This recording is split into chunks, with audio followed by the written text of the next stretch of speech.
그래서 어쨌든 모든 시민이 일상생활에서 써야 될 이제 스마트 워크 도구들이 있습니다. 브라우저는 크롬을 쓴다거나, 그 다음에 이제 에버노트라는 이제 전자 메모장 겸 이제 웹 클리핑 도구를 쓴다거나 이런 걸 해야 되는데, 그런 걸 아는 사람이 절무리도 없어요. 그리고 어디 가르칠 사람도 없고, 굉장히 갑갑해서 제가 이제 떠들고 다니는 사람의 하나인데요. 넘어가겠습니다. 이게 쇼다리 앱입니다. 쇼다리 앱. 이 디지털 시대에 디지털 도구, 그 다음에 디지털 마인드를 갖지 않으면은 앉아서 이제 쇼다리가 되는 시대가 왔고요. 한국이 정말 우물한 개구리가 됐습니다. IT 껍데기만 잘 만들었고, 애플처럼 껍데기보다 모바일 운영 체계에서 더 큰 돈을 버는 그런 회사들이 많이 나왔어야 되는데, 하드웨어에서 소프트웨어로 넘어가는 시점, 한 10년 전에는 사실은 대한민국이 소프트웨어 퍼스트로 갔었어야 돼요. 근데 그걸 결정적으로 시기를 놓쳐가지고, 소프트웨어가 경시되고, 대기업들도 수뇌부에 소프트웨어 고수가 있는 회사가 별로 없죠. S전자, L전자, 거의 없습니다. 그냥 소프트웨어는 그냥 하청 줄 거, 아래 것들이 하는 거, 그게 이제 대한민국 경제 추락의 결정적인 원인인 것 같고요. 그래서 이제 휴대폰 강국이라지만 모바일 운영체제를 한 10년째 못 만들고 있는 나라죠. 그리고 이제 코딩 교육을 진작 초중고에 한 5년 전부터 10년 전부터 시작했어요. 근데 이제서 이제 조금 발 뛰는 수준이고요. 그리고 이제 시민들의 스마트 워크 역량도 굉장히 지진합니다. 크롬 브라우저, 그런 브라우저를 PC에서 익스플로러가 아닌 브라우저를 메인으로 쓰고 계시는 분이 몇 분이나 되시나요? 별로 없으시죠? 이게 대한민국 큰일 난 겁니다. 공공기관은 100% 익스플로러만 쓰고 있고, 근데 이미 해외인들은 익스플로러 크롬 브라우저는 완전히 개념이 다른 브라우저거든요. 예. 크롬 브라우저에는 핸드폰처럼 수만 개의 생산성 앱들이 붙어 있어요. 앱들이 붙어 있고, 다양한 또 스피드, 보안, 이게 훨씬 뛰어나기 때문에, 세계인들은 다 크롬 브라우저를 쓰고 있는데, 한국인들만 20년 전에 썼던 익스플로러를 쓰고 있는 아주 말도 안 되는 낙후된 상황. 북한보다 낙후되어 있죠. 북한 사람들은 가장 많이 쓰고 있는 게 당연히 크롬 브라우저. 왜냐하면 두세 번 써보고 나면 이건 익스플로러하고는 게임이 안 되는 도구라는 걸 알 수 있기 때문에. 그 다음에 웹 클리핑, RSS 구독기, 그 다음에 구글 모바일 문서도, 이제는 모든 문서를 모바일에서 링크로 전달할 수 있는 걸로 만들 수 있어야 됩니다. 구글 문서 도구를 쓰시는 게 가능하거든요. 근데 한국은 지금도 이메일에 첨부했으니까 열어봐 주세요라는 20년 전에 이메일 마케팅 국가에 아직도 머물고 있죠. 그리고 이제 특히 결정적인 것은 한국 시민들은 IT 강국의 국민이라고 생각하는데, 한번 생각해 보세요. 내가 디지털을 어디에 쓰고 있는가? 거의 100% 한국인들은 소비적으로 쓰고 있어요. 거기서 디지털을 가지고 쇼핑을 한다거나, 영상을 본다거나, 등등, 그런 식의 소비적인 데 쓰고 있고, 생산적인 데 쓰지 않아요. 가장 디지털을 생산적으로 쓰는 것은 모든 국민이 코딩을 하는 거죠. 코딩을 해서 자기 분야에 소프트웨어로 부가가치를 붙여서 이제 큰 비즈니스를 창출하고 하는데, 이제 코딩을 해야 되는데, 그거부터가 한국은 바닥이고요. 그 다음에 이런 스마트 워크 도구들을 안 쓰고 있다는 거, 굉장히 많이 개발되어 있는데 안 쓰고 있다는 거. 그리고 SNS도 이게 한국인들은 소비적으로만 쓰고 있어요. 그냥 일상사를 나누는, 그것도 물론 필요한 기능이긴 한데요. 근데 SNS를 생산적으로 쓰는 방법은 뭐냐면, 사실은 페이스북이든 카카오 스토리 채널이든 구글 플러스든 트위터든 이 세상에 자기 분야의 고수들이 나와 있거든요. 그걸 적극적으로 찾아서 고수들하고 친구를 맺으면 그 고수가 콘텐츠를 올릴 때마다 나한테 자동으로 배달되잖아요. 그래서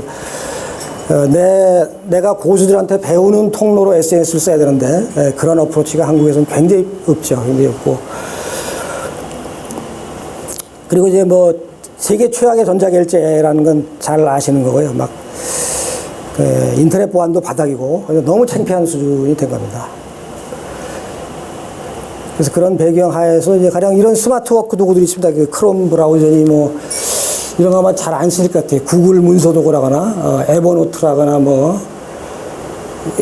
구글의 알림이, 구글 알림이만 쓰셔도 굉장히 유용하죠. 한글화되어 있기 때문에 여기다 이제 자기 평생의 키워드를 한글이나 영어로 입력해 놓으면요.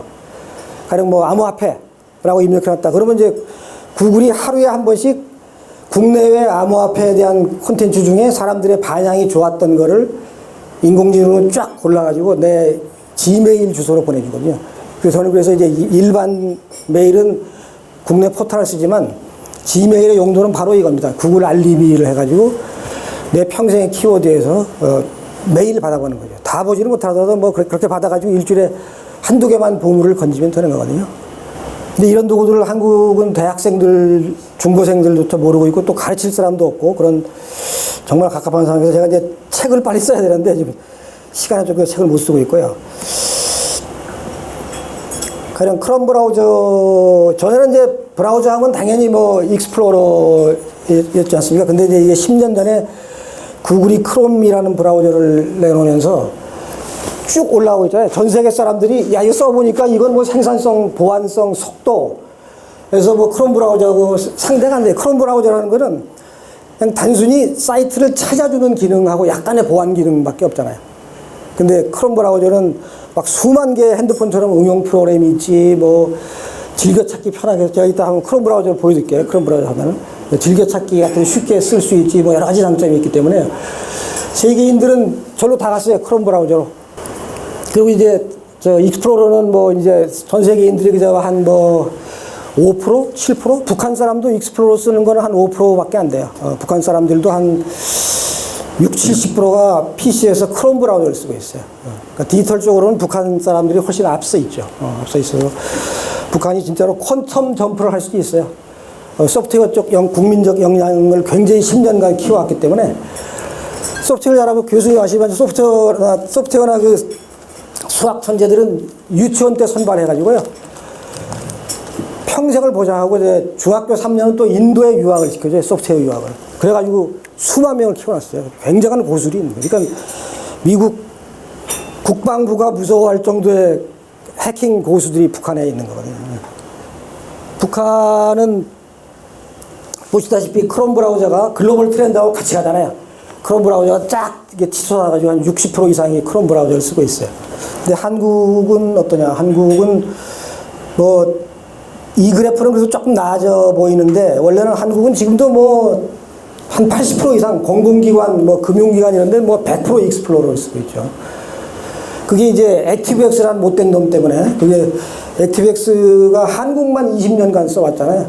그러면 내 PC에 깔리면 그 지가 PC의 주인 노릇을 하기 때문에 와서 무슨 짓을 하고 있는지 모르는데 한국인들은 뭐 무슨 뭐 보안 프로그램 할 때마다 전부 액티브엑스가 막 노트북에 수십 개씩 깔려 있는 거거든요. 그러니까 한국인의 모든 PC는 좀비 PC가 돼 있어요.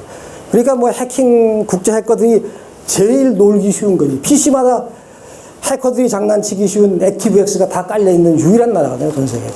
세계인들은 벌써 20년 전에 안 써요.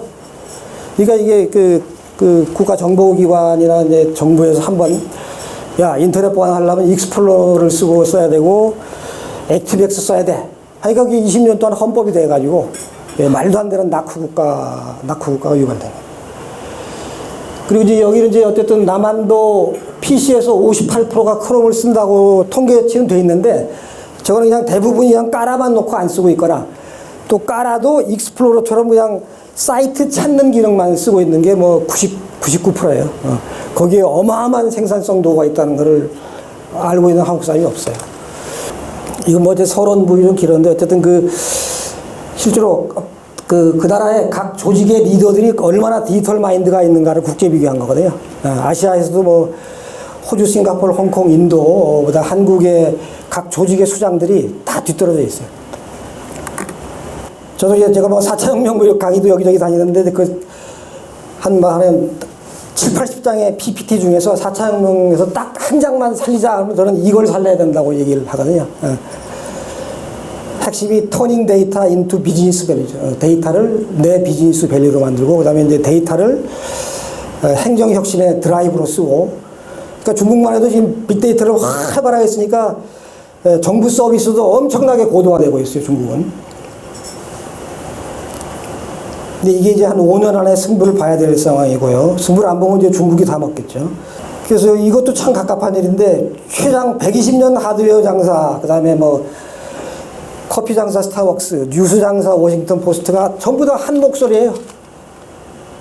수뇌부의 소프트웨어 고수를 대거 영입하고, 오죽하면 지가 우리가 소프트웨어 기업이다라고 선언하는 단계에 왔잖아요. 10대 소프트웨어 기업이 되겠다는 거죠, 지가. 근데 한국의 재계는 과연 뭘 하고 있는가 하는 이제 그런 퀘스천이 생기는 거고요. 근데 이제 빅데이터 하면 되게 이제, 야, 이거 뭐 어려워서 우리 같은 소기업이 어떻게 써? 자영업자가 어떻게 써? 뭐 그리고 이런 얘기들을 많이 하시는데, 사실은 생각보다는 많은 도구들이 나와 있다는 거죠. 그래서 대충 이런 순서로 설명을 드리도록 하겠습니다. 우선 네이버 데이터랩, 이게 한 2년 전에 네이버가 모처럼 국민을 위해서 굉장히 좋은 코너를 만들어준 겁니다. 근데 이것도 이렇게 그렇게 많이 쓰고 있지 않죠. 사람들이 몰라가지고. 그래서 네이버가 그동안 축적한 빅데이터를 그냥 무료로 시민들이 쓸 수 있게, 이 자기네 이 검색 툴에 맞춰서 이제 입력 같은 걸 하고 그러면 쓸 수 있게 그렇게 개방해 놓으니까 많이 쓰시는 게 좋고요. 저기 보면 이제 메뉴가 급상승 트래킹, 이건 뭐 실시간 그러니까 큰 의미는 없고요. 검색어 트렌드라는 게 있고, 쇼핑 인사이트라고 해서 이제 이런 자영업자들이 자기 업종에 대해서 분석을 해서 쓸 수 있게끔 하는 서비스 하는 것도 있고요. 지역 통계가 있고, 가령 이제 내가 종로에서 라면집을 해볼까? 그럼 저희 가서 이제 검색을 해봐야 돼요. 종로에서 왔다 갔다 하는 사람들이 라면을 많이 검색하는 건지, 김밥을 검색하는 건지, 피자를 검색하는 건지, 이런 걸 검색해서 이제 수요가 많은 쪽으로 자기 비즈니스 아이템을 잡는 걸 도와주는, 그걸 이제 소상공인진흥공단, 제가 오늘 PPT는 깜빡했는데, 소상공인진흥공단에도 그 상권 분석 코너가 있죠. 그 공공 데이터도 볼 수 있고요. 근데 밑에 건 이제 그달에 이제 제일 핵심 키워드를 얘기해 주고 있고요. 그래서 네이버 데이터랩의 이제 핵심 기능은 이 화면입니다. 검색어 트렌드라고 해가지고 주제어를 5개까지 넣을 수가 있어요. 그러니까 뭐 GS 홈쇼핑, 뭐 CJ 뭐 이런 식으로 주제어를 5개 넣고, 그 주제어 오른쪽 더 섬세하게 하고 더 검색의 정확도를 높이기 위해서 주제어의 하부 주제어를 또 오른쪽 칸에 20개까지 콤마로 쭉 붙일 수 있게 됐어요. 그럼 굉장히 정밀한 결과가 나오겠죠. 20개의 명령을 가지고 찾아오니까. 그리고 이제 기간 정할 수 있고, 이제 모바일만 분석해 보겠냐, PC만 보겠냐, 다 보겠느냐, 그 다음에 여성만 보겠냐, 남성만 보겠냐, 그 다음에 연령대별로, 내 비즈니스는 20대니까 20대만 보겠다. 그러니까 이것만 이용하셔도 굉장한 통찰력이 생기게 되죠. 그래서 이제 그거 가지고 한번 해본 겁니다. 삼겹살, 치킨, 김밥, 이 3개를 입력해 보니까, 역시 뭐, 치킨이 대세죠. 치킨이 대세고, 저희 갑자기 6월 중하순에 치킨이 엄청 뛰어버렸잖아요. 왜 그랬을까요? 월드컵 때문에. 월드컵 때문에. 그런 식으로 그 시장의 변화를 바로 감지할 수가 있죠. 지금 갑자기 이게 수요가 확 늘었구나. 그리고 이제 백화점, 대형마트, 편의점 이렇게 해보니까 역시 편의점이 대세죠. 사람들이 온라인상에서 편의점을 제일 많이 검색하고 있고 많이 이용하고 있다는 거죠. 갈수록 편의점이 더 치솟고 있네요. 그리고 이제 지역별 검색 관심도, 업종별 검색 관심도, 이것도 이제 자영업 하시는 분들한테 굉장히 도움이 되죠. 왼쪽에서 내가 지금 카페를 해야 되겠다. 그럼 왼쪽에서 카페를 고르고, 그다음에 지역을 이제 뭐 서울시, 용산구 이런 식으로 하면 이제 그 지역의 카페 그 업황에 대해서 파악이 되죠. 그래서 이건 여기 가서 종로에 가서 카페 했다가 거덜나 있구나, 이런 걸 미리 감지할 수가 있죠. 그리고 이것도 굉장히 좋은 겁니다. 삐식하다고 제외해가지고 소비자들이 신용카드를 어디서 어떻게 쓰고 있는가라는 것을 분석해 주는 거예요. 자영업자한테는 굉장히 유용하고요. 그 다음에 쇼핑 인사이트 코너라는 거야말로 이제 비즈니스 하는 분들이 많이 활용을 하셔야 되죠. 그래서 제가 한번 여행 문화 쪽으로 해보니까 이제 대충 추이가 저렇고, 지금 이제 대세가 모바일이라는 걸 알 수 있습니다. 91%가 모바일에서 여행 문화 관련 검색을 하고 있기 때문에 PC에 의존한 비즈니스는 이제 끝났다고 볼 수 있는 거죠. 예, 맞아요. 이제 모든 비즈니스가, 저는 언론사에도 그 얘기를 하고 있어요. 언론사도 마찬가지다. 신문방송사도 시민의 핸드폰에서 뉴스 수익을 창출 못하면 니들은 죽는 거다. 굉장히 중요한 겁니다. 핸드폰에서 수익이 안 나오면 다 죽는 거예요. 중국은 이미 다 그렇게 갔죠. 중국은 다행인 게, 역설적으로 다행인 게, 이 초속 통신망을 전혀 안 깔았잖아요. 안 깔은 상태에서 바로 모바일로 갔기 때문에 전 국민이 모바일을 쓰고, 거기서 오토 산업이 어마어마하게 발전하면서 매일 빅데이터가 세계에서 가장 많은 빅데이터가 중국인의 핸드폰에서 생성이 되고 있거든요. 근데 그걸 중국인들은 흘리지 않고 다 분석해서, 왜냐면 걔들은 14억이기 때문에 14억을 분석해서, 그 중에 1억이 이런 취향이구나. 그거만 공략하면 엄청난 대박이 나는 거죠. 그러니까 중국 사람들은 빅데이터가 생활화되어 있어요. 분석하면 돈이 되니까, 분석하면. 그리고 역시 여행 문화는 이제 여성이 많죠. 여성이 67%. 연령별로는 역시 여행은 30대, 이런 게 쭉쭉쭉 나오게 되죠. 그리고 이제 저 오른쪽에 보면 이제 인기 검색어, 다낭, 제주, 코타키나발루, 이렇게 되었나요? 홈쇼핑도 이제 GS, CJ, 현대를 비교해보니까 얼핏 보기엔 매출액은 비슷하다고 볼 수 있는데, 온라인상의 액티비티가 한 회사가 팍 튀는 걸 알 수 있죠. 그 회사가 이제 뭔가, 소셜미디어 마케팅을 잘하고 있는 거죠. 거기서 온라인상에서 소비자들하고. 물론 이제 저렇게 올라가는 게 이제 사고를 쳐서도 올라가죠. 근데 이제 이런 빅데이터 분석에서는 이런 올라갔을 때, 이게 긍정 반응이냐, 부정 반응이냐를 볼 수 있거든요. 그러니까 이건 사고 쳐서 올라간 거고, 이거는 제대로 장사를 잘해서 올라간 거까지도 판별이 됩니다. 한번 데이터 랩을 한번 잠깐 들어가 보겠습니다. 모양을 한번 봐주시는 게 좋습니다. 그래서 또 인터넷에 이제 데이터 랩이라고 인터넷에서 검색을 해보면 사람들이 이 데이터 랩을 활용해서 자기가 그래픽 분석해 놓은 걸 또 온라인에 많이 올려놨어요. 그러니까 그것도 굉장히 좋은 자료가 될 수가 있고요. 기기를 전체로 하고, 성별도 전체로 하고, 이걸 한번 여성만 해볼까요? 여성만 해보고, 연령은 전체로 해보고, 이렇게 다양한 옵션으로 자기 필요에 맞는 검색을 할 수 있다는 게 장점이죠. 지금 의류가 그렇게 피크는 아니네요, 지금처럼. 지금은. 의류 산업은 지금 이거 상으로는 11월, 12월, 이때가 제일 성수기네요, 연중.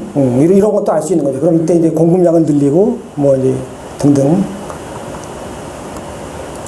그리고 의류 중에서는 역시 원피스가 제일 많이 검색되고 있고, 핸드메이드, 롱 원피스, 블라우스, 롱 패딩, 이런 순이네요. 그러니까 이런 것도 이제, 의류회사나 디자이너들 입장에서는 훌륭한 참고처가 되죠. 이쪽으로 신제품을 만들어야 되겠구나, 이런 거. 역시 모바일 검색이 대세고요, 94%. 의류도 역시 30대가 제일 관심이 많구나. 쇼핑문화 트렌드 비교를 하고 싶은데, 여기 와서 이제 분야 1, 2, 3을 넣고 이제 옵션에서 더 깊숙이 들여다볼 수 있겠고요. 그리고 이제 네이버의 두 번째 좋은 도구는 키워드 도구라는 거 있습니다. 네이버 사이트에, 나중에 한번 들어가보세요. 네이버 사이트에 맨 하단에 가면 광고라는 요만한 단추가 있어요, 광고. 그걸 누르면 이제 거기에 키워드 도구라는 메뉴가 있거든요. 그거는 어떤 장점이 있냐면, 내가 사이트나 혹은 개인 블로그를 가지고 있으면 그걸 활용할 수가 있습니다. 내 개인 블로그 주소가 있거나, 우리 회사 사이트 주소가 있으면 이제 거기에 회원 가입을 하면, 그다음부터 이제 네이버 키워드 도구에서 활용할 수 있는 모든 걸 자기에 맞도록 입력을 넣어가지고 이제 볼 수 있는 겁니다. 지금 이 그림은 이제 내가 분식집을 한번 해볼까 하는 생각에서 이제 네이버 키워드에 들어가서 분식이라고 입력을 해본 겁니다. 그러니까 이제 분식보다는 오히려 김밥이 1등이에요, 김밥. 하려면 김밥 장사를 하라는 얘기죠. 김밥 검색이 1등이고, 그 다음에 순대가 2등이고 떡볶이가 3등. 자영업 하시는 분들한테는 굉장히 도움되는 얘기죠. 두 번째는 소셜 매트릭스라는 사이트가 있습니다. 그 무료 버전도 뭐 상당히 쓸만하고, 근데 그 우측 상단을 누르면 이제 거기서는 이제 유료 버전, 하면 이제 더 깊이 있는 분석들을 해주고 있죠. 그래서 대충 뭐 도청, 시청, 군청 이런 데는 다 이 소셜 매트릭스에 유료 회원 가입을 해가지고 자기네 여러 가지 정책에 대해서 시민들 반응 같은 걸 이제 거기서 체크하고 있습니다. 기업도 마찬가지로 해야 되죠. 기업도 자기 회사를 여기다 등록을 시켜가지고 깊이 있는 빅데이터 분석을 받아볼 수 있는 꽤 역사가 있는 회사죠. 소셜 매트릭스. 그리고 이제 그 TV나 라디오에 보면 이제 그 뭐 소셜 전문가라는 사람들이 나와가지고 오늘 이 뭐 최저임금이라는 이슈가 있었는데 뭐 연관 검색어가 뭐가 있고 뭐 긍정 부정이 뭐 반응이 어떻고 뭐 이런 얘기들 하거든요. 그게 사실 이 소셜 매트릭스에서 공짜로 보고 와서 하는 소리예요, 사실은. 그래서 연관어 맵이 맨 처음에 나오는데, 그러니까 최저임금 인상 하니까 뭐 자영업자, 뭐 경제, 노동자, 뭐 국회, 편의점 이런 게 연관어가 되고 있다는 걸 알 수 있고요. 그리고 이제 이 소셜 매트릭스의 장점은 밑에 이 해당 키워드에 대해서 트위터에서 제일 반향이 좋았던 트위터를 얘가 쭉 보여줍니다. 이놈이 이제 현재 1등한 트위터에 제일 리트윗이 많이 된 거죠. 그리고 이제 블로그, 이 주제에 대해서 블로그에서 이제 제일 반향이 좋았던 글을 이제 밑에 쭉 이렇게 나열을 해줘가지고, 그 뉴스의 동향까지 볼 수 있게 그렇게 해주고 있고, 이제 이런 거는 이제 인스타그램, 요즘 이제 SNS 마케팅에서 인스타그램이 단연 킹이잖아요. 이쁜 사진 한 장으로 소통하는 게 특히 이제 여성들한테 어마어마하게 먹혀가지고 지금 아마 1000만 명 이상 거의 뭐 페이스북을 누를 정도의 엄청난, 그래서 지금 그 여성 지향의 비즈니스는 전부 인스타그램 마케팅을 굉장히 세게 하고 있는데, 이제 인스타그램에서는 이제 이 이슈에 대해서 어떤 게 반향이 좋은 콘텐츠였는지를 저기서도 볼 수 있게 돼 있고요. 그러니까 가장 뭐 대학생이 리포트를 쓰든 아니면 뭐 회사원이 무슨 보고서를 쓰든 이런 거 하나 딱 검색해서 보고서에 쫙 붙이면 뭐 점수가 확 올라가는 거죠. 점수가 확 올라가는. 네. 그 다음에 이제 언급량하고 긍정, 부정 추이가 있습니다. 최저임금 인상에 대해서 최근에 갑자기 취소했죠. 갑자기 취소하고, 부정이 많으냐, 긍정이 많으냐를 보니까 역시 부정이 많은 걸로, 이건 뭐, 그, 인상을 찬성하는 쪽이나 반대하는 쪽이나 다 아마 부정이 이번에 많았던 것 같아요. 그러니까 저러면 이제 정부나 지방자치단체가 정책에 참고해야 되죠. 이런 정책을 풀으니까 시민들이 어떤 반응이 오는구나. 궤도 수정을 해야 되겠구나. 뭐 이런 거죠. 이런 게 다 공짜예요. 다 공짜인데 사람들이 몰라서 못 쓰는 거예요. 그 다음에 이제 감성 분석도 해줍니다. 그래서 이 최저임금 인상에 대해서 반대하다, 지나치다, 뭐 나쁘다, 이상하다, 갑질, 뭐 이런 연관 검색으로 나왔고요. 구글이야말로 사실은 이런 디지털 생산성 도구의 왕국이죠, 왕국. 그래서 제가 이제 이런 걸 디지털을 쓰다가 이런 도구 없나 하고 찾아보면 거의 구글 놈들이 다 만들어놨어요. 5만 가지 도구를, 어쨌든 뭐 소프트웨어 할 수 있는 상상력으로 할 수 있는 걸 거의 다 만들어놨다고 보면 돼요, 구글이. 그러니까 세계가 장악이 되는 거죠. 왜냐면 그런 소프트웨어 도구들을 세상에 깔아놓으면 사람들한테도 도움이 되지만 자기들은 거기서 또 빅데이터를 얻어가잖아요, 구글은. 그러니까 사실은 뭐 자선 사업이 아니죠, 사실은. 그래서 구글 트렌드가 문어 점쟁이 소리를 듣고 있습니다.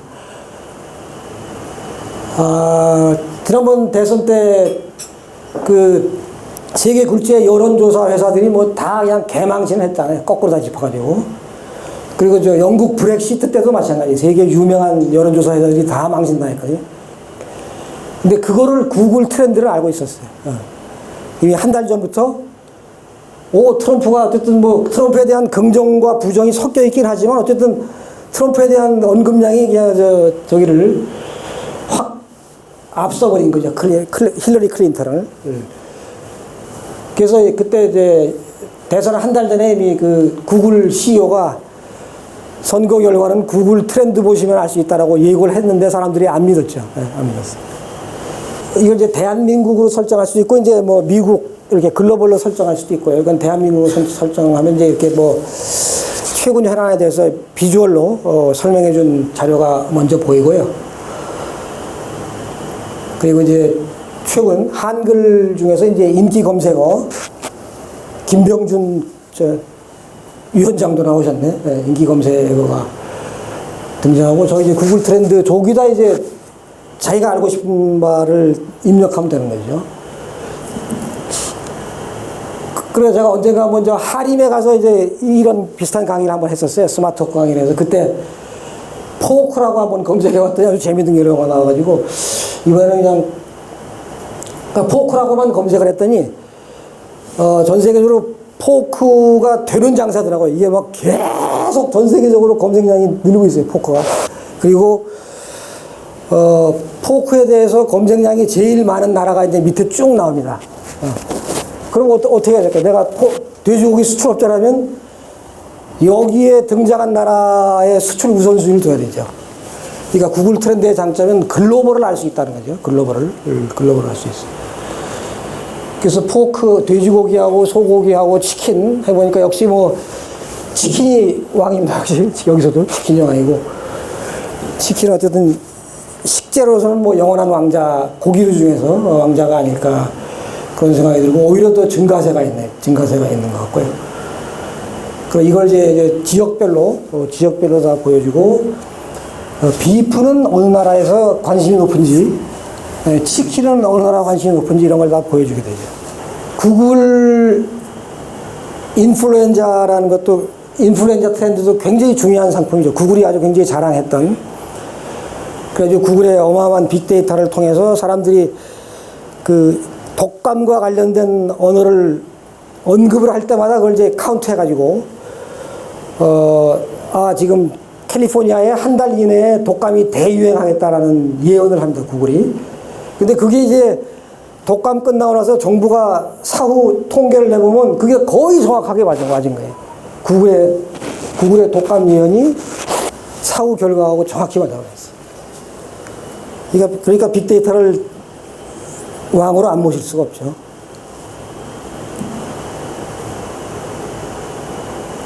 트렌드 구글닷컴을 한번 들어가 보실까요? 약간 이렇게 돼 있고요.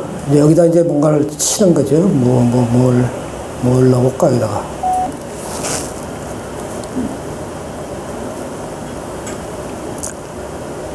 됐네요.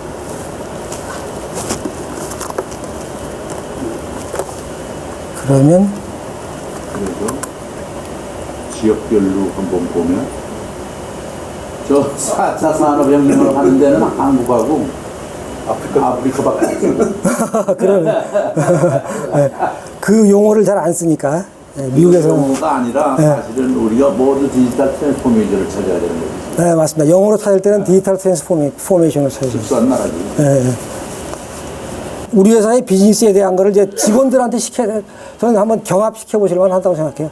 이런 도구들을 알려주고 회사의 미래에 대해서 각자의 아이디어를 가지고 한번 빅데이터 분석을 해봐라. 어떤 도구를 쓰든 간에. 그럼 아마 전혀 생각 못했던 새로운 또 세상이 열릴 수가 있죠. 그 다음에 네 번째로 이제 이거는 SKT가 일종의 뭐 본인들 비즈니스기도 하지만 또 뭐 세상을 위해서 기여한다는 의미에서 이제 빅데이터 플랫폼을 만들어서 무료로 제공하신다. 회원 가입만 하면 쓸 수가 있고요. 그래서 데이터를 우리 회사 걸 거기 가서 전시도 할 수 있고, 그 다음에 특징이 이제 시각화 도구를 제공합니다. 그래서 시각화 도구를 활용해서 이제 그 시각화를 시켜볼 수가 있고, 또 오픈 API도 제공하고, 그 다음에 이제 여러 가지 데이터 활용을 위한 지원 또 하는 그런 괜찮은 생태계를 SKT가 하고 있고, 저는 이제 4차 산업혁명에서 한국에서 LG 삼성전자는 좀 퀘스천이고, 이제 네이버하고 카카오가 대표 선수가 될 것 같고요. 수뇌부에 이제 소프트웨어 고수가 가득하니까. 그리고는 그나마 SKT, KT가 그래도 좀 4차 산업혁명에서 좀 역할을 할 수 있다고 생각하는 게 이 두 회사는 통신에서 출발해가지고 말하자면 소프트웨어 엔지니어를 꽤 중용을 하고 있는 회사예요. S전자나 L전자 가면 뭐 임원도 안 시켜요.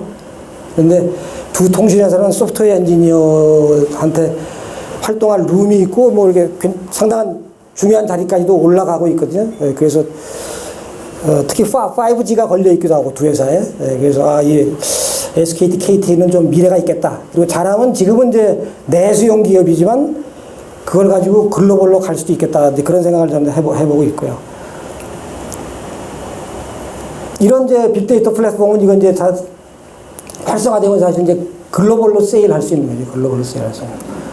사이트는 이렇게 생겼습니다. 이렇게 생겼고, 뭐 이제 산업 경제, 뭐 문화에서 이런 식으로 분야별로도 볼 수 있고, 공공 데이터도 볼 수 있고요. 그리고 이제 자기들이 뭐 배달 업종 이용 현황 분석, 그다음에 뭐 영화관 이용 트렌드 이런 거를 재밌는 것들을 많이 해서 올려놓고 있기 때문에요. 그것만 찾아도 이제 우리 회사에 도움될 수 있는 자료들을 찾을 수 있고, 그리고 이제 뭐 재미있게 데이터로 퍼즐하는 코너도 있고, 이제 데이터 토픽이라는 게 이제 데이터를 각 회사 데이터를 들고 와서 여기서 이제 시각화할 수 있는 도구를 여기서 제공하고 있습니다. 그리고 어쨌든 나름대로 커뮤니티도 있고요. 그래서 거기에 있는 자료 중에 하나를 제가 캡처한 건데요. 지난해 패밀리 레스토랑 이용을 뭐 다각적으로 이렇게 분석해 놓은 게 있더라고요. 보니까 눈에 띄는 게 연령대별 이용률이 눈에 확 띄더라고요. 이게 패밀리 레스토랑은 거의 고객의 45%가 30대예요, 30대. 꼬마가 있는 집에, 꼬마가 있는 30대. 그러니까 뭐 마케팅을 여기에 집중해야 되는 거죠. 30대에 집중해야 되고, 60대 이상은 뭐 포기해도 되는 거고, 이런 등등의 이런 좋은 자료들이 있습니다. 그 다음에 배달업종에 대해서는 도대체 전화콜이 어느 시기에, 어느 시간에 몰리느냐 하면 이제 그 회사가 자원 배분을 달리해야 되잖아요. 그걸 시간대별로 분석해 준 거죠. 그래서 보니까 몇 시야? 오후 6시하고 6시에서 7시 사이가 제일 피크 타임이네요. 그때가 출출해지는가 집중되려. 그러니까 이때 이제 인력도 많이 배치하고 뭐 이런 대응을 할 수 있게 해주는 거고. 그 다음에 베이커리 분석합니다. 그래서 베이커리를 보니까 이거는 40대가 메인 고객이죠. 40대가 메인 고객이고, 그 다음에 이제 꼬마가 있는 30대 이렇게 나타났습니다. 근데 이거는 뭐 60대 이상도 조금 수요가 있으시네요. 그래서 인터넷에 보면 이제 이 SK텔레콤의 데이터 허브를 소개하는 글 뭐 이런 게 있으니까 뭐 이런 것도 나중에 이런 기사도 한번 들어가 보시고요. 창업 정보가 필요해? 그러면 SKT 빅데이터 허브에 가봐. 뭐 그러면서 이렇게 안내를 해주는 겁니다. 이게 베이커리 트렌드가 올라 있는 거고요. 이제 그리고 이제 이런 플랫폼의 장점은 단지 그래프만 보여주는 게 아니고 엑셀로 다운로드 할 수가 있어요. 엑셀로 다운로드 이걸 가지고 이제 구체적으로 우리 회사를 위해서 재활용할 수 있을 것 같고요. 그리고 이제 그 테마에 대해서 이제 시민들이 뭐 올린 내용들 이런 것도 볼 수 있고, 이것도 재미있습니다. 고객이 진짜 원하는 기내 서비스는 뭐냐? 면세품 사전 예약 제도가 제일 인기가 높더라고요. 예상 밖으로. 밥 주는 것보다. 그러니까 이런 거를 전혀 이용하지 않고 경제 전쟁터에 나가는 것은 이제 검은 안대를 끼고 전쟁터에 뛰어드는 거하고 마찬가지죠. 만약 우리 경쟁사는 이런 걸 다 활용하고 있는데 우리는 안 쳐다보고 있다. 그러면 뭐 백전백패 상황이 온다고 봐야 되겠고요. 그 다음에 이제 LG CNS가 하고 있는 이제 ODPR라는 게 있습니다. 이건 이제 오픈 데이터 플랫폼을 줄여서 ODPR라고 브랜딩을 했고요. 소셜 어널리틱스 해주고, 그 다음에 이제 제휴하고 있는 데이터 얼라이언스가 있고, 그 다음에 여기서도 이제 각 회사가 빅데이터를 분석할 수 있는 앱들을 제공하고 있습니다. 그래서 첫 페이지 가보면 이제 오늘의 소셜 인덱스죠. SNS상에서 오늘 평판이 급 하락한 기업을 이렇게 보여주고 있고요. 광주은행이 제일 뭐가 좀 안 좋은 일이 있었던 것 같습니다. 그리고 이제 이쪽에 가면 이제 오픈 데이터 어널리시스를 해가지고 자기들이나 고객들이 테마별로 분석한 게 여기에 굉장히 많이 들어가 있어요. 그러니까 이것만 한 번씩 가서 들어가 보셔도 거기서도 상당한 통찰력이 있을 수 있고요. 오디피아는 이게 특징입니다. 오디피아는 카테고리별로 뭐 일상, 장소, 시간, 인물, 관심사, 감성, 행동, 제품 해가지고 상당히 방대한 자료를 가지고 일단 대충의 트렌드를 보여주죠. 지금 관심사가 이거다. 미국, 뭐 폭염, 뭐 환경, 뭐 혁신, 뭐 달러, 뭐 이런 게 관심사다. 인물은 저런 사람들이 관심사고, 일상은 이렇고, 장소는 이렇고, 감성은 이렇다. 감성은 보니까 뭐 가능하다, 뭐 어렵다, 뭐 그러나 이런 것도 보이네요. 근데 이런 걸 다 하나씩 다 들어가면 세부적인 내용들을 다 보시고 그걸 마케팅에 활용할 수 있게 되어 있습니다. 이게 이제 소셜 맵이고요. 그리고 이제 오늘치도 볼 수 있고 이제 일주일치 볼 수 있고 여기 보면 이제 언론 전체를 보겠다 아니면 이제 1인 블로거들이 올린 거만 보겠다, SNS만 보겠다 이렇게 이제 골라서도 볼 수 있게 되어 있습니다. 그러니까 이 시대는 소프트웨어 엔지니어가 왕입니다. 이 모든 도구들을 다 소프트웨어 엔지니어들이 만들어준 거고, 여기서 이제 엄청난 부가가치가 생기는 거고, 이건 이제 기업 소셜 인덱스라는 코너인데요. 이런 소셜 미디어 마케팅을 하고 있는 회사들에 대해서 누가 잘하고 있는가를 매일 보여주는 거죠. 이날은 이제 KT가 93점으로 1등 했네요. 소셜 미디어로 시민들하고 소통을 굉장히 잘하고 있는 거죠.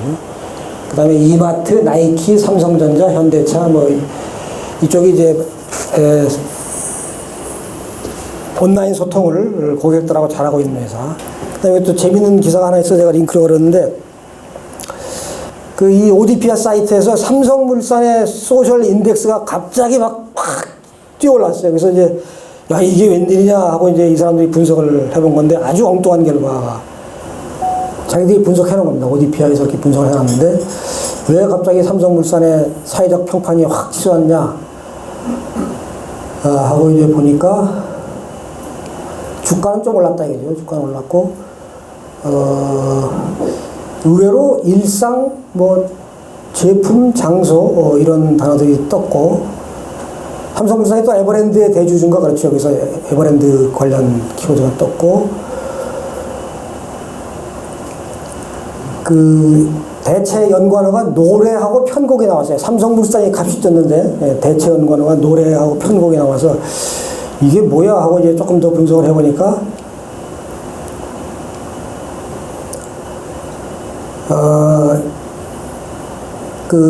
에버랜드 로고송에 싸이 뮤직비디오를 합성한 영상을 올렸어요. 그랬더니 이제 그것 때문에 삼성물산 소셜 인덱스가 난리가 났다는 그런, 이런 건 전혀 생각하지 못했던 그 원인을 빅데이터로 분석을 해내는 거죠. 그리고 필요하면 여기 또 해당 기업이 대응을 하면 되는 거죠. 대응을 하면 되는 거. 제가 여기 온 김에, 인터넷에 온 김에 크롬 브라우저를 보여드린 거예요. 이런 모습, 상당히 이런 모습의 사이트 못 보셨죠? 이게 지금 크롬 브라우저거든요, 구글이.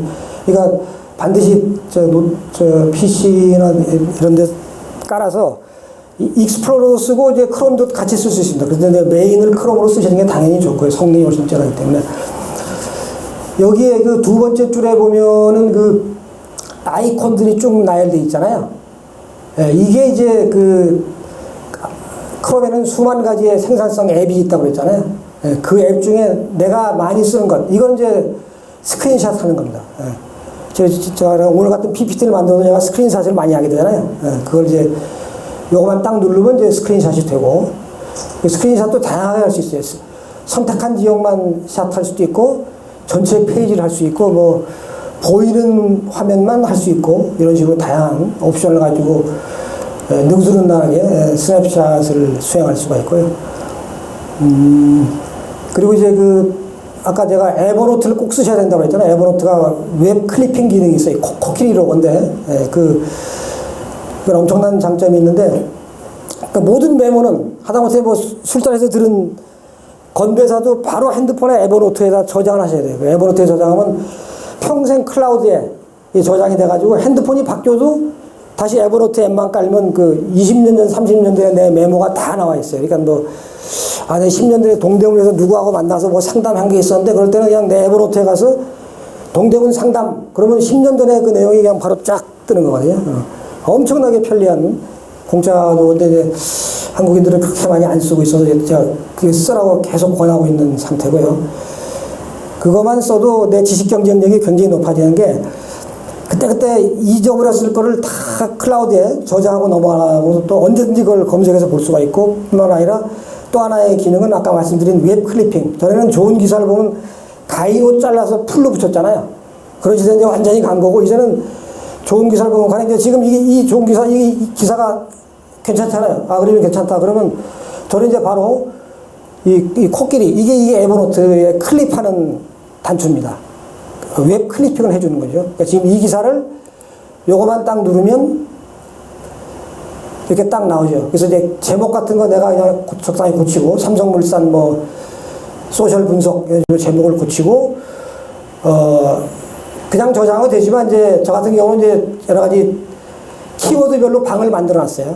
그러니까 이게 벌써 이놈이 인공지능인 게, 이놈이 지금 내가 웹 클리핑을 하라는 게 빅데이터 관리라는 걸 지가 알고 이 빅데이터를 싹 뒤밀어 놓은 거예요. 지가 찾아가지고. 대단하죠. 인공지능이 이런 데로 다 돌아가고 있습니다. 그래서 이제 본인의 필생의 키워드별로 그 노트북이라고 하는데, 노트북을 쭉 만드시고, 그때 보이는 정보를, 핸드폰도 마찬가지입니다. 핸드폰도 이제 에버노트 앱을 깔아놓으면 그냥 그 좋은 기사가 있을 때 우측 상단 눌러가지고 메뉴가 뜨면 거기서 공유, 그러면 페이스북에 공유하겠느냐, 뭐 에버노트에 공유하겠냐, 카카오에 공유하겠냐는 게 떠요. 거기서 이제 에버노트, 그러면 핸드폰에서 내가 지금 보고 있는 내용이 내 에버노트에 평생 저장되고, 언제라도 꺼내볼 수 있고. 그러니까 그 에버노트의 웹 클리핑 기능만 1년만 쓰셔도요, 그 분야에 한국 최고가 되시는 거예요. 그럼 암호화폐에 대해서 제가 그냥 오가면서 한 번씩 보는 거를 그냥 발로 차지 않고, 이거는 저장해야 되겠다 하면 핸드폰에서 원클릭하면 저장, 그 다음에 PC에서 원클릭하면 저장. 아무도 대한민국에서 나를 못 따라오죠. 그러니까 제가 지금 오늘 하고 있는 적다른 얘기들도 이런 에버노트 같은 거, 이런 걸 통해서 축적된 거를 말씀드리고 있는 거죠. 그래서 이렇게 저장하면 핸드폰에서도 뭐 한 10초 이내, 지금 시간이 좀 걸리긴 하지만요. 그래서 제가 이제 어떻게 어디에 저장되는 걸 보여드리려고 지금 기다리고 있는데요. 저장이 됐고요. 이제 이걸 꺼내 보려면 이 세 번째 줄이 이게 이제 내 즐겨찾기입니다. 익스플로러 이런 기능이 없잖아요. 내가 자주 가는 사이트, 그 다음에 이제 가령 뭐 저는 이제 구글 문서들을 쓰기 때문에, 구글 문서의 장점은 모든 문서와 PPT와 엑셀에 인터넷 주소가 주어져요. 그래서 이제 그 주소를 짧게 줄여가지고 내 고객이 10,000명이면 그냥 핸드폰이나 문자 메시지로 쫙 뿌리면 얼마든지 긴 콘텐츠도 고객한테 핸드폰 링크 하나로 전달할 수가 있거든요. 구글 문서를 쓰게 되면. 그러니까 제가 하는 이제 모든 프로그램들은 다 보면 핸드폰에서 이렇게 들어가시면 이제 문서가 딱 보이잖아요. 그걸 이제 가령 이메일에 첨부해가지고 열어봐주세요 하면 뭐 100명 중에 1명 열을까요? 그건 뭐 이미 떼진한 마케팅인데, 이제 한국은 아직도 그 이메일 글 쓰고 있는 상황이고요. 그래서 이게 조금 전에 이게 에버노트에 잘 저장되어 있는지 제가 보여드리겠습니다. 그러니까 에버노트는 이제 제가 보는 거는 이제 이 밑에 즐겨찾기죠. 즐겨찾기에 들어가 있기 때문에, 이게 노트북이라 조금 단추가 많지 않네요. PC가 여기 보면 여기도 코끼리가 있습니다. 코끼리 어디 갔나? 여기 있네. 이게 에버노트거든요. 이건 이제 에버노트를 보는 단추죠. 즐겨찾기를 해가지고 보는 단추입니다. 그리고 크롬 브라우저의 장점은 내가 가는 모든 사이트의 아이디와 비밀번호를 클라우드에서 다 저장해줘요. 그러니까 굉장히 편리하죠. 서핑하는 시간이 엄청나게 단축이 돼요. 아이디 패스워드를 칠 필요가 없이 모든 사이트를 왔다 갔다 해버리니까. 그리고 이제 그 내 아이디 그 패스워드가 클라우드에 저장되어 있기 때문에 뭐 PC방에서 열어도 똑같은 환경이 되고, 뭐 파리에서 내 크롬 브라우저를 열어도 똑같은 환경이 되고, 엄청난 장점이 있죠. 그렇죠. 지금 아까 조금 전에 그 삼성물산 기사가 여기 들어와 있지 않습니까? 제 에버노트에. 네, 그래서 이건 이제 평생 내 지적 자산이 되는 거예요. 내가 삼성물산 소셜 인덱스 이렇게 검색하면 이거를 내가 평생 볼 수 있는 거죠. 내 지적 자산으로. 그래서 ODP와는 또 이제 그 각종 공공기관들의 정보도 다 볼 수 있게 할 수 있고, 사실은 이 안에도 공공기관 정보에도 사실은 굉장한 비즈니스 기회가 숨어 있는 거죠. 그리고 티버즈라고 있습니다. 티버즈. 이건 CJ ENM인가가 만든 것 같은데요. 이건 이제 인스타그램, 페이스북, 트위터. 이 인스타그램이 맨 앞에 언급되어 있잖아요. 이게 이제 바로 현재 SNS 마케팅의 총화기 때문에 중요성이 크기 때문에 이렇게 맨 앞에 언급돼요. 페이스북을 제쳤어요. 페이스북의 자회사죠. 페이스북가 인수했는데 이놈이 더 효자 노릇하고 있어요. 이런 각종 SNS와 이제 1인 블로그, 그 다음에 커뮤니티 사이트 이런 데서 이제 방대한 데이터를 분석해서 이제 통찰력을 주는 그런 거고요. 한 1년에 한 35억 건 이상의 자료를 자기들이 끌어온다고 하고요. 특징은 이제 그 세밀한 감정 분석을 해주는 거. 그러니까 티버즈는 무료는 좀 약간 이거 좀 약간 유료에 더 무게가 가 있긴 합니다. 유료에. 그리고 특히 이제 그 인스타그램 분석과 대처에 특화가 되어 있고요. 감정 분석에 이렇게 특화가 되어 있다. 국내 유일 10가지 상세 감정을 분석한다 이렇게 됩니다. 언론재단이 카인즈라고 해가지고 종래 그 전국 언론사의 뉴스를 이렇게 저장하는 사이트가 있었어요.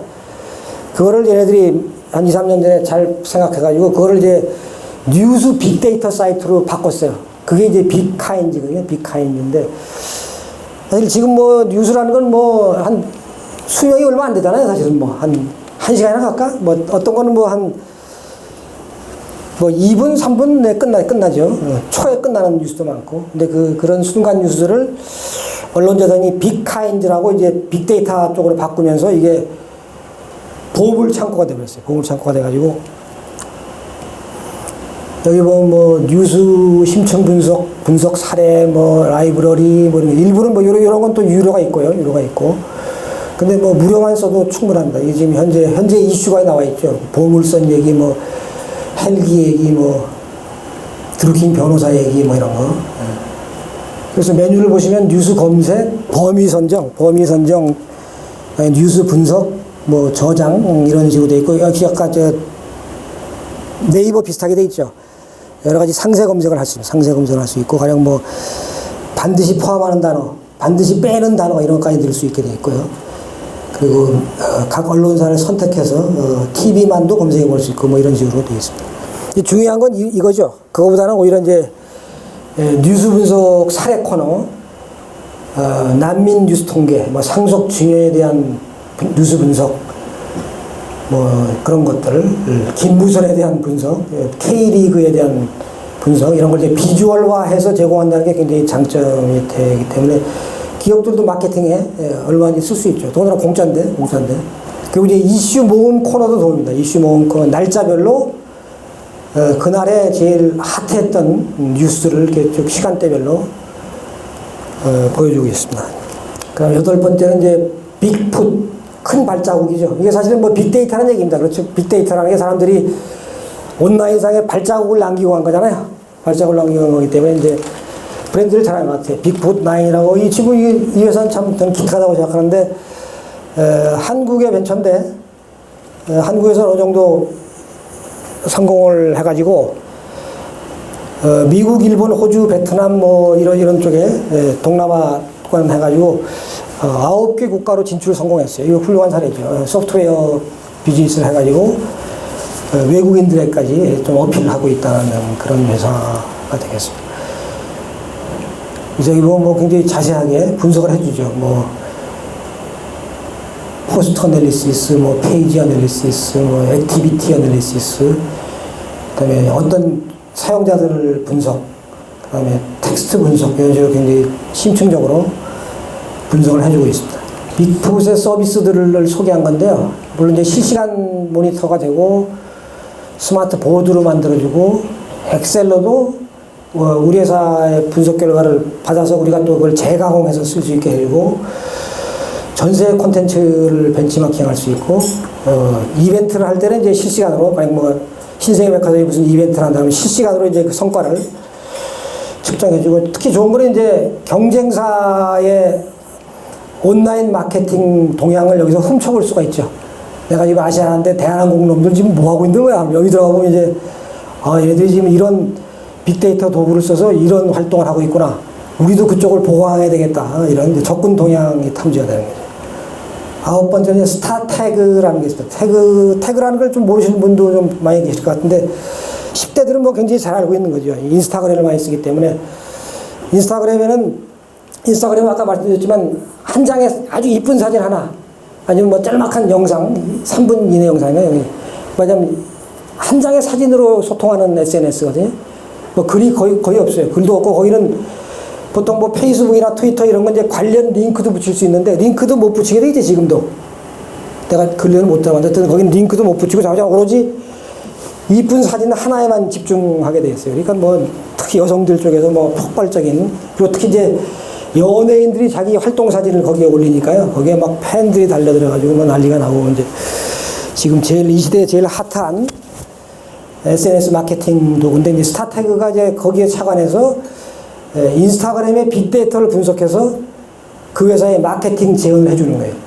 근데 이제 인스타그램은 이 샤프, 태그로 사람들이 찾아요. 그냥 내가 지금 뭐 미백 화장품을 사야 되겠는데, 아니면 뭐 우리 애기 유모차를 사야 되겠는데, 그러면 핸드폰에서 인스타그램에 들어가가지고 샤프 유모차 치면요, 전 세계 유모차 중에 인기가 있는 순서로 유모차가 쫙 뜨게 됩니다. 그러니까 엄마들은 굉장히 도움이 되죠. 나는 이거 사야 되겠구나. 화장품도 마찬가지죠. 그래서 이제 거기 인스타그램은 이용자들이 전부 샤프 내 키워드, 뭐 홍대 카페 뭐 이런 식으로 해서 샤프로 검색하는 특징이 있기 때문에 마케터의 입장에서 굉장히 파워풀한 거예요. 사람들이 많이 샤프 치는 거를 우리 회사 물건에다 갖다 붙이면은 노출이 확 늘어나 버리잖아요. 그리고 이제 이 태그 혹은 해시태그라는 것은, 그 샤프라는 것은 이제 원래 탄생은 10년 전에 블로그 개발자들이, 미국인 블로그 개발자들이 그 블로그가 검색에 잘 걸리도록 해주기 위해서 본문 외에 당신 키워드가 있으면 샤프하고 뭐 우동, 샤프 김밥 이렇게 붙여라고 되어 있어요. 저도 이제 블로그를 하니까 뭐 저도 당연히 제가 올리는 콘텐츠마다 이제 키워드를 샤프해서 붙이면요, 검색 엔진이 우동하고 사람들이 쳤을 때 그 샤프 우동이 붙어 있는 콘텐츠부터 먼저 긁어갑니다. 그러니까 그냥 내용만 올린 것보다는 그 밑에다가 샤프 우동하고 올리면 우리 회사 우동이 훨씬 더 많이 노출이 좋아지는 거예요. 그래서 이제 그 샤프 마케팅을 많이 쓰는 건데요. 근데 이제 그게 블로그에서 12년 전인가 시작이 됐고, 이제 블로그 미국 개발자들이 정말 굉장한 기여를 한 겁니다. 애써서 블로그라는 시민 누구나 콘텐츠를 올려서 세상에 전파할 수 있고, 이제 소상공인도 마케팅할 수 있는 블로그라는 기가 막힌, 약간 인공지능도 있고 그런 도구를 만들어서 한 12년 전인가 미국인 개발자들이 이거를 전 세계에 무료로 제공했죠. 그래서 오늘 전 세계인들이 그 블로그를 통해서 마케팅하고 거기서 조금이라도 돈을 벌고 뭐 그런 대단한 일들이 벌어지고 있는데요. 어쨌든 그래서 이 샤프가 처음에는 명사로만 썼습니다. 기존에 다른 SNS에서는 명사로만 썼는데, 뭐 커피집 뭐 이런 식으로요, 곰탕집 이랬는데, 이 인스타그램에 와서 이제 젊은 여성들이 막 많아지니까 이게 이제 어마어마한 동사 샤프가 등장했어요. 뭐 샤프 너 뭐하니, 샤프 미치겠다, 샤프 까불지 마라. 근데 그런 게 엄청나게 검색되지. 네, 엄청나게 검색돼요. 그러면 그런, 지금 사람들이 인스타그램에서 샤프에 뭘 치고 있다는 것만 알면 그거에다 이제 우리 회사 서비스를 갖다 붙이는 거예요. 어떻게든 붙여가지고 우리 회사 서비스 밑에도 샤프 미치겠다 이걸 붙여서 마케팅하는 거예요. 그래서 업종별로 추천 태그를 해주고 있고요. 그러니까 그냥 뭐 너네가 패션 회사면 이런 태그를 써봐라. 그러면 사람들이 많이 검색한다. 이걸 알려주는 거죠. 이 사이트에서. 이 사이트도 뭐 무료예요. 무료이기 때문에 유용하고. 업종별로 다 추천해주고 있고요. 그리고 이 회사가 이제 그 인스타그램 세상에서 1년간 벌어진 일을 쫙 분석해가지고요. 매년 그 분석 보고서를 내주고 있어서 이게 상당히 뭐 사람들이 재미있게 많이 보는 리포트입니다, 이게. 인스타그램에서 1년간 도대체 무슨 일이 벌어졌는가, 이거죠. 12억 개의 게시물이 컬렉션 돼가지고요. 해시태그가 10만 개, 10만 개. 그 다음에 지역 정보가 100만 개. 그래가지고 이제 그걸 이제 분석한 겁니다. 이게 이제 올리브영하고 왓슨을 분석했더니 역시 올리브영이 더 훨씬 파워풀하네요. 파워풀하고. 월별 해시태그 탑 10을 이제 재미로 보여줍니다. 뭐 짤죽, 공초. 이 어른들은 모르는 단어도 많아요. 뭐 포켓스탑, 망나뇽, 뭐 이런 거. 즐설, 즐거운 설날, 이런 거. 이런 식으로 1년간 인스타그램에서 도대체 무슨 일이 벌어졌는가, 어떤 게 상승했고 어떤 게 망했는가, 뭐 이런 걸 보여주고 있습니다. 지역별로도 있네요, 지역별로도. 이런 세상 모르셨죠? 엄청난 새로운 세상이 열렸어요. 지금 10대들은 뭐 거의 여기서 그냥 저는 지하철에서 젊은 애들 보는 걸 유심히 이렇게 컨닝 하거든요. 인스타그램 보는 애들이 굉장히 많아요, 인스타그램. 이노슈트라는 게 있다, 이노슈트. 이제 12개니까 거의 이제 막바지로 가는데요. 이런 이제 페이스북 마케팅도 한 4, 5년 전부터 큰 기업들 위주로 굉장히 열심히 했습니다. 열심히. 왜냐하면 페이스북은 개인별 광고를 붙일 때 비교적 기존 언론보다 훨씬 싸죠. 광고가 훨씬 싸고 타겟 광고를 때릴 수가 있어요. 우리 회사 이 광고는 수원에 사는 30대 여성 중에 빨강색을 좋아하는 사람의 페이스북에만 올려라. 이렇게 구체적으로 광고를 주문할 수가 있어요. 왜냐하면 페이스북은 전 세계 십몇억 사람들의 1년 내내 액티비티를 사실은 다 들여다보고 있는 거잖아요.